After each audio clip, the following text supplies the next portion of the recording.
Et bonjour à tous, aujourd'hui nous allons voir comment fonctionnent les pull requests. Dans un premier temps, je vais vous expliquer la théorie et nous passerons ensuite à la pratique avec un exemple concret. Donc commençons par définir ce qu'est un pull request et à quoi ça sert. Tout commence par C qui vient de créer un dépôt ou repository GitHub public. C pour Crazy Cheesecake, enfin bref. C réalise une application tellement géniale que Thomas souhaite participer au développement de cette application.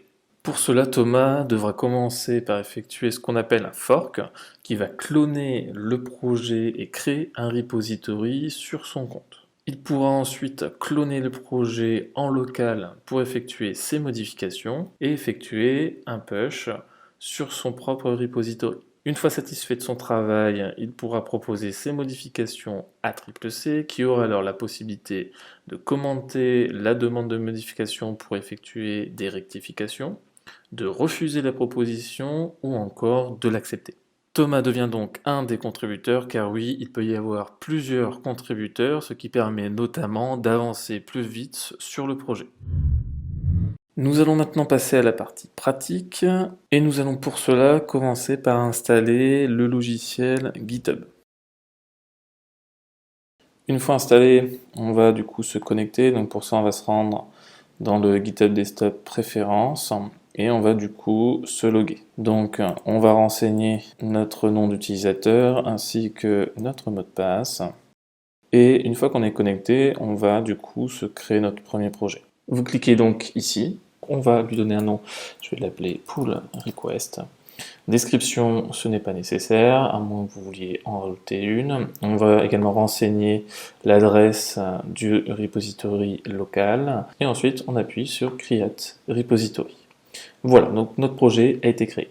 Une fois le repository créé, vous allez atterrir sur cette fenêtre. Votre fichier, lui, aura été créé sur votre bureau. Il ne vous restera plus qu'à glisser-déposer dans Visual Studio pour ouvrir votre projet. Et vous êtes prêt à démarrer. Je vais maintenant pouvoir commencer à créer mon projet, donc je vais me créer un index.html. Dans cet index.html, on va juste créer un champ myTitle. Nous allons pouvoir maintenant effectuer notre commit. Donc pour ça, on va se rendre sur notre logiciel GitHub et on va donc rajouter add title en commit. Pas besoin de description, on clique sur le bouton pour commit et j'ai bien exécuté mon commit. Maintenant que j'ai enregistré mon commit, je souhaiterais publier du coup sur mon repo GitHub à distance. Donc là, je vais cliquer sur Publish Repository. Ils vont me demander un nom de repo, donc on va laisser pull request, la description on ne va rien mettre et on va décocher la case pour que le repo soit en private puisque nous c'est pas ce qu'on souhaite. Et ensuite on va cliquer sur Publish Repository. Donc là ça va effectuer une synchronisation avec notre repo distant et ça va le publier, l'upload sur notre GitHub. Maintenant que ça a été push sur le repo GitHub, je vais me rendre sur mon compte GitHub, je vais actualiser mes repositories, je vois que j'ai bien mon dossier pull request qui a été créé. Je clique dessus, je vois que j'ai bien mon index.html qui a été créé avec mon dernier commit add title, je clique sur mon index et j'ai bien mon titre. Imaginons que maintenant je souhaite participer au projet. Donc là, je suis dans l'autre personnage en tant que Thomas. Je vais participer à ce projet-là. Donc dans un premier temps, je vais me rendre sur mon compte, donc sur mon compte GitHub. Je vais me rendre sur le lien et je vais me rendre sur le repository. Une fois que je suis sur le repository du projet, je vais cliquer sur Fork. Fork va me permettre de suivre le projet, ça va surtout cloner le repo sur mon GitHub personnel. Donc maintenant que j'ai cliqué sur Fork, ça a dupliqué le projet sur mon repo personnel. Et j'ai bien ici le projet, ça m'a bien créé un repository. Si je me rends sur la liste de mes repositories, je vois que j'ai bien pull request, ça l'a bien dupliqué. J'ai bien le HTML avec le dernier add title. Donc maintenant l'objectif, ça va être de modifier ce fichier index.html et de publier une pull request. Je vais pouvoir maintenant commencer à coder de mon côté. Donc pour faire ça, je vais me rendre sur mon bureau par exemple. Je vais l'appeler pull request Thomas. Et je vais tout simplement l'ouvrir avec Visual Studio. Donc là, mon projet est vide, c'est tout à fait normal. Il faut que je clone le projet. Donc pour faire ça, je me rends sur mon dossier projet, je copie le lien et je vais me rendre du coup au niveau de mon code. Je vais ouvrir le terminal. Donc pour cette partie-là, je vais utiliser les lignes de commande. Pour cloner un projet, je vais utiliser la commande git clone suivie de l'URL. J'appuie sur Entrée, ça va cloner le projet. Je vois que j'ai maintenant accès à ce projet-là, donc je vais me rendre à l'intérieur du projet, cd pull request, et je vois que j'ai le title. Donc moi, ce que je vais faire, c'est que je vais modifier, par exemple, je vais rajouter un h2, je vais mettre title Thomas. J'enregistre, et je vais proposer cette modification. Donc pour faire ça, on va commencer par un git add git commit, add h2, et ensuite, on va faire un git push origin master. Une fois que ma modification est effectuée, je vais me rendre sur mon repo GitHub et je vois que si j'actualise, je vois que mon dernier commit a bien été pris en compte, add h2, je me rends sur mon index et j'ai bien le h2 que je viens de rajouter. Je reviens sur mon repo et là l'idée ça va être de proposer un pull request, donc de proposer ma modification à l'utilisateur. Donc pour faire ça, je vais faire un new pull request.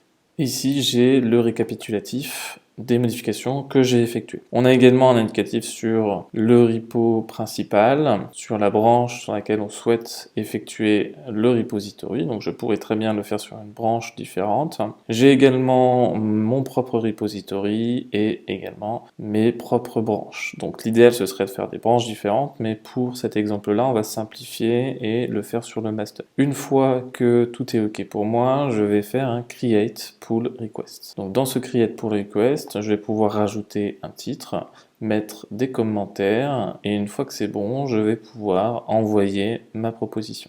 Voilà, donc ma pull request a bien été proposée. Si on se rend maintenant du côté du repository principal, on va aller se rendre sur le projet. On voit qu'on a reçu une nouvelle pull request. Donc là, pour le moment, mon projet n'a pas été mis à jour. En tout cas, je n'ai pas accepté quelconque pull request. Et donc, je vais me rendre dans l'onglet pull request et je vois que j'ai une proposition de la part de Thomas Mouchelet. Là, je clique dessus.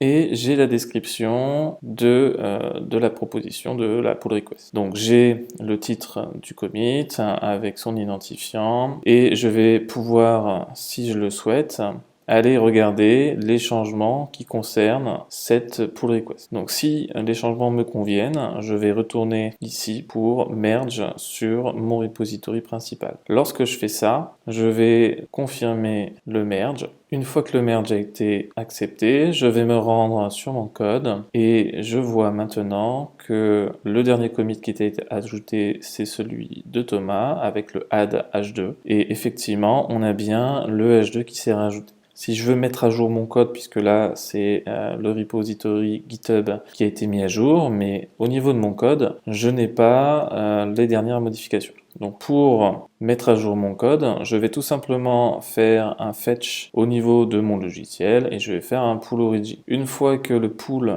a été effectué, si je me rends sur mon code, je vois que le h2 a bien été rajouté. Ok, donc là, c'est dans le cas où tout se passe bien, donc le repo principal est créé et donc on n'y touche pas. Et moi, de mon côté, je vais du coup faire mes modifications et proposer mes pull requests. Seulement, quand je travaille de mon côté en faisant des pull requests, il est fort probable que d'autres utilisateurs ont eux aussi participé au projet et font également de leur côté des pull requests. Il est aussi probable que la personne qui a créé le repo principal intervienne également sur ce projet. Enfin bref, l'idée c'est que il peut y avoir un décalage entre mes modifications et l'état de mon projet actuel. On va faire un exemple concret, je vais me rendre sur le code de mon repo principal, je vais rajouter un h3.